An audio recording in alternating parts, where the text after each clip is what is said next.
Welcome back to the Society for Simulation Press Box here at IMSH 2024. We are joined again by Ryan Ribeira of SimX. So Ryan, why don't you introduce yourself real quick and your quick venture into simulation? Oh, sure. It hasn't been a quick venture, so I can give you as much detail as I want, but by way of introduction, I'm Ryan Ribeira. I'm an emergency medicine doc and assistant professor out of Stanford, and then the founder and CEO of SimX. And I guess as far as how I got into it, I actually came to Sim by way of kind of quality improvement and patient safety. So actually, prior to founding SimX, I worked for CMS and AHRQ, building packages of quality metrics, like very kind of academic stuff. I was on the Board of Trustees of the American Medical Association doing public health work to try to make healthcare safer. And all that stuff is really valuable, of course, but those kinds of programs, even when you do them very well, they might decrease sepsis deaths in one little area by 5% or PE deaths by 3%. And that's important, but when you look at the types of stats we're dealing with in terms of unnecessary deaths for medical errors, you kind of feel like we got to make a much bigger change than this. And so, I got interested in simulation after looking into the airline industry, right? That's how the airline industry became so safe, and we all know now you're more likely to die driving to the airport than flying across the country, and that's in large part because they do a high volume of very high quality simulation. So I thought, well, this is a way that we can make things better. But I was going through medical training at the time, and I was going through simulation training myself. And there's a lot of great benefits, but it seemed like there were also a lot of barriers to us being able to use Sim in all the contexts we wanted to use it in, and also being able to use Sim as much as we would like to use it, right? Because traditional Sim technologies are very often expensive, they're logistically complex, there's some limitations of what you can portray. And so that was way back in 2013, and that's when we founded SimX. You couldn't really even get a developer kit for a VR headset back then, but we knew that there was going to be an opportunity here to leverage this emerging technology in a way that would help us sim more realistically, sim more frequently, and ultimately make healthcare a lot safer. So you guys have been involved for several years. I know you and I talked about this. I've watched you guys grow from one size of booth up and up over the years, and bring. I think I heard you have 34 of your staff. Yeah, here that's year, correct. Right? That's correct. So, what is it that makes you different? What sets SimX aside? What's made you guys successful in this space?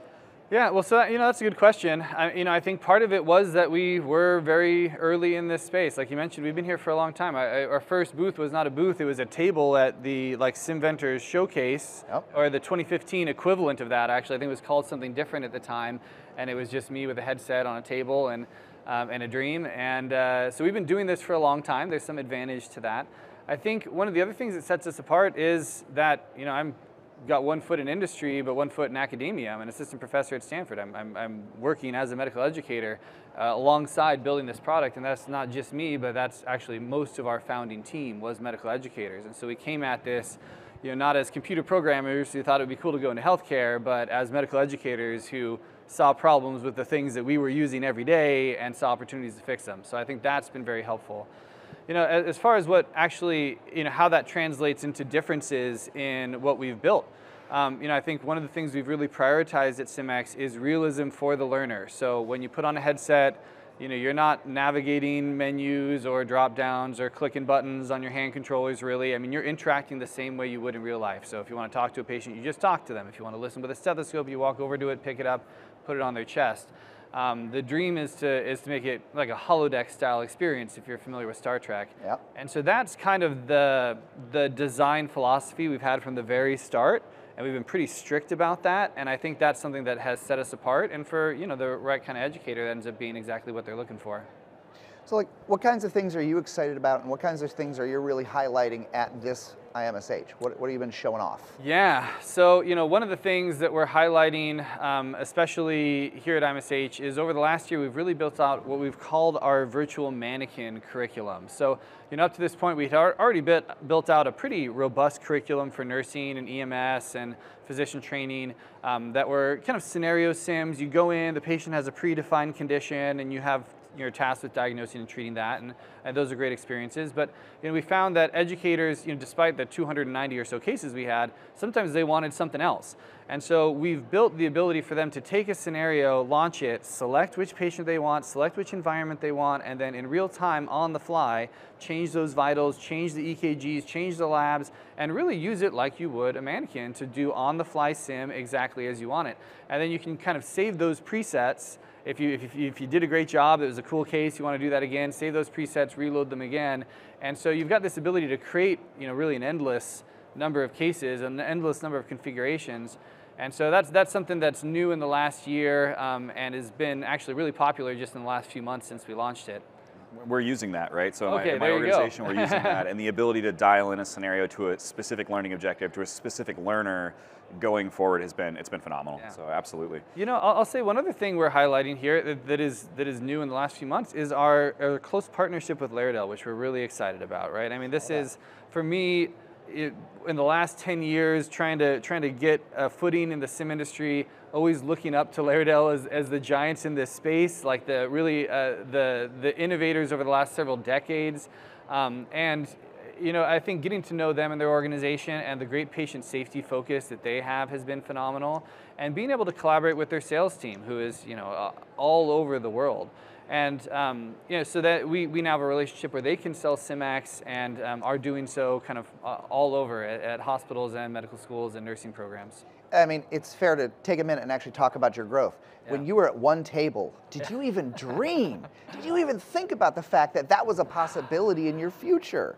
To be honest, not really. Right? I mean, like when we started it, I was a resident going through emergency medicine training, and I was thinking, this will be cool for emergency medicine residents, and that was what was in my mind, and that's what we were building. And I thought, it would be great if we can just make something that a few people will use, and in that specific context. And then, of course, as it advanced, we started to realize more and more, well, actually, this technology fundamentally and the benefits that it provides have such wide application. And in fact, emergency medicine docs aren't really the ones that can benefit from the most. I mean, there's so much nursing sim going on that can benefit from this. EMS is, I think, one that especially benefits from this because of VR's ability to replicate the environmental complexity that's such a big part of being a field provider. So it really has been something that's kind of emerged as we've built and realized more and more the applications of these technologies. Now, SimX is a platinum sponsor this year, has been a platinum sponsor for 5 years running at this point, and I know you've already signed on again for next year. Why? Why is IMSH so important to you? Why is the society so important? What makes you stay at that level? Well, so I'll say there's a few different things. I mean, one, fundamentally, this is where we got our start, right? Like when I came here and got a table, and we actually won like best small business innovation that year or something, and that was what really made me think, hey, you know what? This might work. Like people are into this. This is a real thing. And so there's some feelings of kind of sentiment and loyalty to the organization that really kind of launched us. But certainly as we've come back year and year again, I mean certainly the customer contacts are one thing, but also just the expertise that is here. Everything that we learn from the people in the presentations and who come to our booths, it's phenomenal. I mean, it really kind of gives us a direction every year. And I'll say also, as a company that's trying to innovate in a very frothy space right now. I mean, I think of SSH's ability to be a leader in creating a vision for the future of simulation technology. I mean, I'm also very involved in the American Medical Association, and some people don't know that the AMA arose initially out of the era of snake oil, right? There are all these people out there selling all kinds of stuff that didn't work, and they felt like, hey, there's a need for an organization to come together and say, this is the stuff that's good. This is the stuff that works. Yep. And I feel like we're reaching that point in simulation technology where it's getting very frothy, and there's people coming from all outside of the medical industry trying to break in and do things here and there, and it can be a little hard to sort out. And I feel like there's a big place for SSH to do that in the coming years and say, this is the technology that's beneficial, here's how you should use it, this is the stuff that's not really going to help, this is the stuff that's actually coming in the future, and here's the stuff that isn't. Yeah. Right? And you make a good point there, Ryan. There's a lot going on in XR right now, not within just healthcare, but nation. We're seeing this across all industries. What are those key takeaways? How do we sort the, hey, this is just another gimmick versus what's actually going to be the next thing that works for us? Yeah, well, so, I'll say, anytime you have a new and emerging technology, it goes through stages, right? So like sometimes I'll draw the analogy to when mobile phones came out and people were doing mobile gaming, and they were just like taking games that they made for computers and they're putting them into phones. And so there's like all these up, down, left, right arrows, and there's all these buttons on it, and it was impossible. It's silly now. We would never make a mobile game with that interface. But back then that's what they did, right? Because that's just the first thing that comes to mind. And then eventually someone makes Angry Birds, which is just like completely native to a mobile environment. It works perfectly, it makes a lot of sense. And you know, I think we're at that stage to some degree with XR technologies. People are just taking things that they've been doing on screens or they've been doing in other formats and just, well, why don't we put this in a headset? And now it's basically a screen-based sim, but you can look around inside of it, and so it's VR, right? And so I'd say that's something to be aware of, right? Like ideally, that's gonna be a transient stage. Technologies like that are not going to last. Like we need to be building things that are from VR from the ground up, and that's something that we've been trying to do fundamentally. And so that's taking advantage of the kind of sense of space and the kinesthetic aspects of VR. That's what makes it unique. It's not just the looking up and down, it's the fact that you can walk around and move around and interact in that very kinesthetic way. And so personally, I think that is something to hinge on if you're thinking about using VR. Try to find the things that are taking advantage of that true unique aspect of virtual reality. And then, you know, I'll say I do think that there's new potential for mixed reality. I think up until this point, it has been a little bit of a vaporware thing. I mean, there are, I think, certain contexts where it's been very valuable, but the hardware has been a bit of a challenge. And I think now with the emergence of pass-through, mixed reality actually is going to start getting some traction, I think, so that's something to look forward to, too. There's a number, depending on how depth you want, I could give you an hour on future VR technologies and XR technologies, depending on what we want to talk about here. So we're on the show floor. We are here among your customers, and this is the most customers you're going to get, you know, to you at a time.